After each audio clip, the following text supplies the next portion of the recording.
the YouTube spectrum go, I pretty much could talk about anything from politics, which I don't like talk about politics, to social issues, to sports. That's why it's called Town Biz and Entertainment, because I try to entertain people and I'm actually entertained by y'all. And I appreciate the fact that a lot of y'all like to give me knowledge that I'm not aware of sometimes. Never claim to know everything. I'm always willing to learn, and I learned a lot of things being on YouTube. So you guys help make the channel better. So appreciate you guys. So, all right, I decided to talk about this because I've been following this dude for a minute ever since ever since he surfaced. Like around 5 or 6 years ago, which is that cornball 6ix9ine. And I could think of a lot of other names to call him, but everybody knows he's a documented, world-renowned rat. Now, apparently, there are some people. Look, you're always going to have people defend things. This dude does have a lot of fanboys. Don't know why. Oh yeah, because most of them try to pretend that they know about the streets and be trying to change the rules of the streets. Now, in case you guys don't know, Kodak Black did a song with the famous rat, and basically he got called out by hypocrite Little Boosie, because Little Boosie is a hypocrite. Little Boosie always talked about the code of the streets and all this stuff, but then this dude constantly goes on the channel of a documented rat who has had his videos used in court cases, and that's factual. But nevertheless, Kodak Black allegedly got paid $1 million to do this song. One, it shows you how desperate the rat is to stay relevant, because nobody is checking for him, really. The only thing he can do is sit up and go on talk shows and go on podcasts, basically trying to justify why he was a rat. This dude just can't be a man about anything. This dude got every excuse in the book. Look, my thing is, don't try to be a street dude if you don't want to follow the rules of the streets. You knew the game, you know the rules, you know the outcome, you know the stipulations, you know what's on the line. Your life or your freedom, or both your life and your freedom. You take risks like that, you know the game and you know the consequences. And that's just real talk. So, people are scratching their head looking at Kodak Black. At the end of the day, Kodak Black sold out. He sold out and he submitted to this rat. And the thing is, this dude constantly goes on these shows and talks to primarily black people. I don't even know why black people even bother with this dude, with this snitch Mexican. This dude destroyed the lives of people who helped put him on. So what? They was messing with BM. They was doing you a favor by proving what a you know what I'm saying? Proving what a thigh pocket she was, but at the same time they made you a millionaire. So some things you gotta chalk to the game. And at the end of the day, you were the ones, and you were the one making all these raps about how you was down with the Bloods and all this kind of stuff. And then when things got hot, then all of a sudden you wanted to get out of the water. When the water got a little bit of hot, then when the water boiled a little bit and it got hot, then you wanted to find a way out. Then you started finger pointing at everybody. Talked about what would you do if you was at the end of the day. Don't do nothing to put yourself in a situation where you have to tell on somebody. Don't sit up here making songs about how you will live and die for the streets, but then when things get rough, when they put a little pressure on you, you willing to drop dimes on everybody. At the end of the day, Bobby Smurder, say what you want to say, he did his time like a man, and he didn't roll over on nobody. Greg Anderson, a white man, refused to roll over on Barry Bonds, got put in jail twice, threatened to put him in jail a third time, threatened to put his wife in jail, threatened to put his children in foster care, and he still refused to roll over. And this is a man that had a family, so I don't want to hear no excuses about kids and all that kind of stuff, because at the end of the day, Greg Anderson was willing to risk it all. So all you people that try to sit up here and try to justify that dude being a rat, please stop talking about the streets, because I already know that you mousepad mobsters, or you a snitch like him. And I'm just sorry. I mean, I don't really be in the streets no more, but like I said, I never told on nobody. And that's real talk. I fought all my cases like a man, whether I had the money to have an attorney or not. I fought all my cases like a man. If I was going to get time, I was going to get time. But I never dropped dime on nobody. And that's just real talk. Maybe I'm, you know what I'm saying? Maybe I'm a little too old school for you, for you new generation, because at the end of the day, y'all try to pretend like y'all solid, but y'all soft as marshmallows. Y'all soft as marshmallows, and that's just the bottom line, and it just need to be said. So it don't surprise me that Kodak Black sold out, because that's exactly what he did. He sold out to a dude that don't even respect black people. And like I said, but y'all black people love, like, letting y'all self be emasculated, and embrace and basically brought to your knees. And this is why nobody don't respect us. And Whack 100, he a bitch too. But I already knew that Whack 100 was a police ass nigga. I've been knew Whack 100 was a police, and that other dude is starting to come across as being suspect too. That dude Brick Baby. Anybody that talk as much as they talk, this dude sitting up here talking about he got 10 racks on Charleston White, and basically, like, man, come on, bro. That's suspect, man. That's suspect.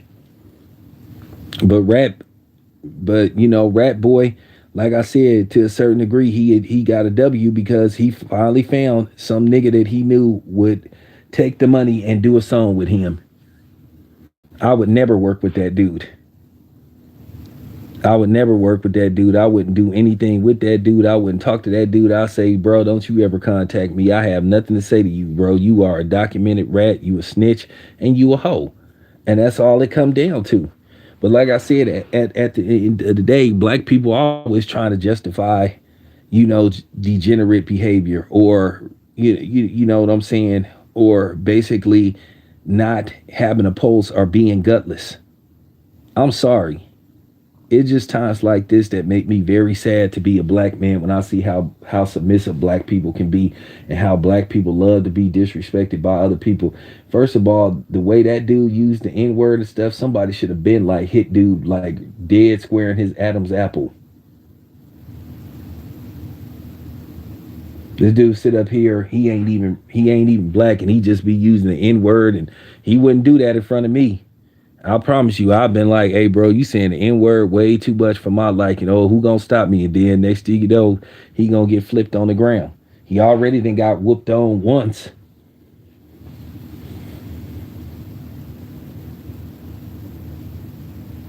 I mean, this is the dude that was sitting up there putting out these fake pull-up videos, like tormenting the black community and stuff. And like I said, at the end of the day, y'all dudes were still like paying attention to this dude. He's a attention whore.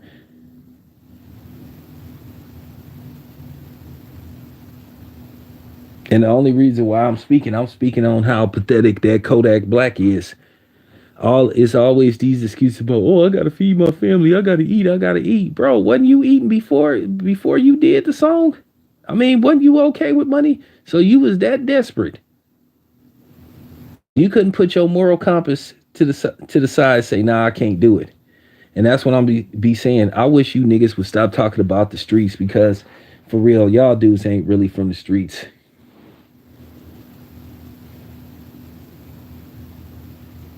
You know what I'm saying? There's some things that money can't put a price on. I would never work with that dude. I would have hung up. I don't care if the dude would have said he'd give me $10 million and give me ownership of his likelihood. I still wouldn't have did a song with that dude. Like I said, all money ain't good money. And there come a time where sometimes you have to turn down money. Because like I say, money don't run me. And for real. So Kodak Black, Not surprised, because it's Kodak Black.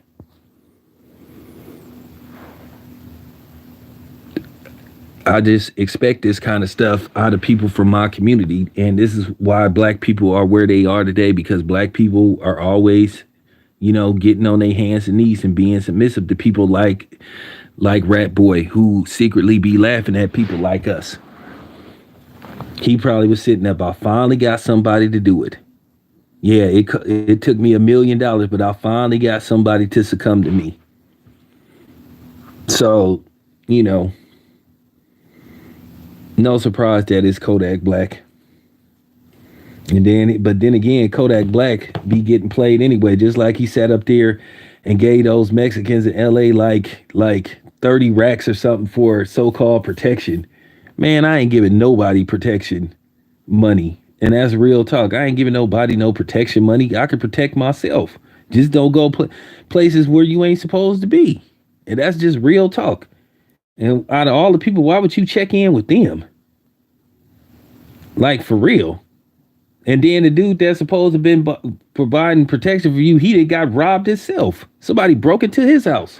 So how the hell you, like, man, how you gonna let yourself get extorted like that? So it's obvious that Kodak Black ain't the sharpest knife in the drawer. I would have never gave him no 30 racks allegedly for so-called protection. Like, man, get out of here. Like, at the end of the day, I just gotta keep it a buck. You can't be protected from nothing, really. Like, what was they gonna do? So if it really jumped off, you like they really was finna be jumping in front of you with like the Secret Service. Like if somebody would have started busting at you, I don't think nobody there would have like jumped in front of you like they Secret Service. Like I'll just laugh at the whole notion talked about. I could provide protection for you. Give me 30 racks. You can try, but it's not no guaranteed. So I found that laughable. He could have got some brothers to do that. And at the end of the day, listen, when you go to LA, and as you guys know, I've been to LA plenty of times. I've been in some of the hardest neighborhoods in LA. I've been all in places. I've been where the A trays used to be at. The A trade gangster Crips. I used to be where the 60s. I done been where the 60s be at. I done been all over LA. I done been where the Inglewood Bloods be at. So at the end of the day, I know how to carry myself. But I am not giving nobody no 30 racks for no protection. And that's just real talk. Just don't go places where you think you shouldn't be at. And if you go places where it's a bunch of niggas standing around or a bunch of unfamiliar people that you ain't used to seeing, just say, hey man, look, I'm just going to the store, and that's it. Whenever I go to LA, if I see a group of dudes standing around, I just politely say, hey man, I'm just getting something from the store. I'm gonna be out your way. Even if I did my videos, out of love and respect, I just say, hey man, I do this, I do that. I'm just gonna shoot for 5 minutes and I'm out of here. Oh, all right, man, it's all good. But I ain't giving nobody no 30 racks for what? If you go give somebody 30 racks for protection, you might as well get actual armed security. Like for real. That was a waste of money.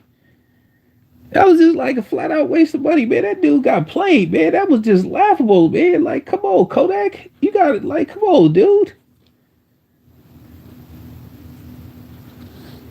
I'm just gonna keep it a buck. Nobody can protect you from nothing, really, man. Because if it go down, it go down. Unfortunately, talking about they guaranteed. What is you guaranteed to do? How can you guarantee anything? You just a bunch of dudes. you just a bunch of dudes walking around and rolling around in LA, man. You can't guarantee nobody nothing, man. So I'm just saying, like, none of this don't surprise me. That's what type of nigga that Kodak Black is. He like getting played, and he like embarrassing himself. He like humiliating himself, just like he was saying all that stupid stuff when Nipsey Hussle had just passed about he'd be a good woman to Lauren London. He looks, and everybody thought he was stupid, and he sounded stupid. He made a fool of himself.